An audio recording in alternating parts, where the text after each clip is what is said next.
বিশ্বকাপের বিস্ময়, অভিষেকে স্পেনকে রুখে দিয়ে কেপ ভার্দের চমক। মাত্র 4,000 বর্গ কিলোমিটার আয়তন আর মাত্র 5,93,000 জনসংখ্যার দেশটি হতাশ করল ফেভারিট স্পেনকে। একের পর এক আক্রমণ শানালো স্পেন। ম্যাচ জুড়ে খেলা হলো কেপ ভার্দের অর্ধেই। তাদের ডি বক্সের আশেপাশেই থাকলো বল, কিন্তু কোনো কিছুতেই আফ্রিকার দলটি মনোযোগে বিঘ্ন ঘটল না। অসাধারণ দৃঢ়তার রক্ষণ দেওয়াল মজবুত রাখল তারা। চোট কাটিয়ে ফেরা লামিন ইয়ামাল দলের খুব প্রয়োজনে মাঠে নামলেন, তিনিও পারলেন না দলকে কাঙ্ক্ষিত ঠিকানায় নিতে। আটলান্টার মার্সিডিজ বেঞ্জ স্টেডিয়ামে সোমবার এইচ গ্রুপের প্রথম ম্যাচটি গোলশূন্য ড্র হয়েছে। পুরো ম্যাচে প্রায় 75% সময় বল দখলে রেখে গোলের জন্য 27টি শট নেয় স্পেন, যার 7টি ছিল লক্ষ্যে থাকা সবগুলো রুখে দেয় ভার্জিনিয়া। যদিও স্পেনের বেশিরভাগ শট তেমন ভয়ানক ছিল না।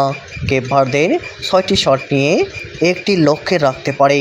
প্রত্যাশিতভাবে প্রথম মিনিট থেকে একচেটিয়া পজিশন রাখে স্পেন।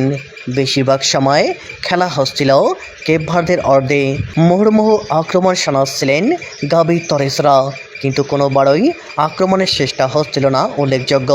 প্রথম 35 মিনিটেই তারা গোলের জন্য 6টি শট নিলেও একবারও প্রতিপক্ষ গোলরক্ষকের তেমন পরীক্ষা নিতে পারেনি দলটি।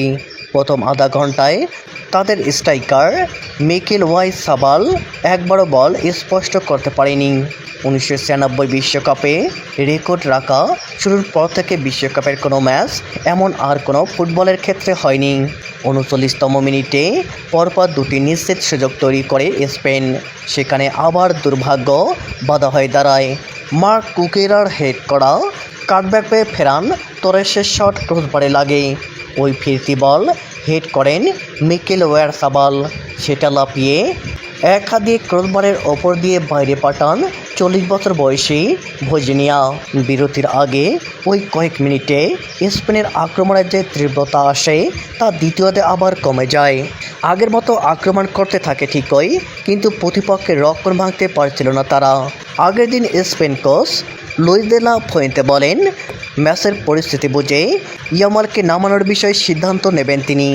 দ্বিতীয়ার্ধে কুলিং ব্রেকের আগে তরুণ এই সেনসেশনকে প্রস্তুত হতে দেখা যায় এবং 71তম মিনিটে তাকে নামান কোচ। কিছুক্ষণ পর দামি ওলমো ও নিকো উইলিয়ামসকেও বদলি নামান দে লা ফুয়েন্তে, কিন্তু কেউই কোচ, দল ও দেশের মানুষের চাওয়া পূরণ করতে পারেনি। আর বিশেষ করে বললে বাকি সময় তারা কেউ প্রতিপক্ষ গোলরক্ষকের তেমন পরীক্ষায় নিতে পারেনি।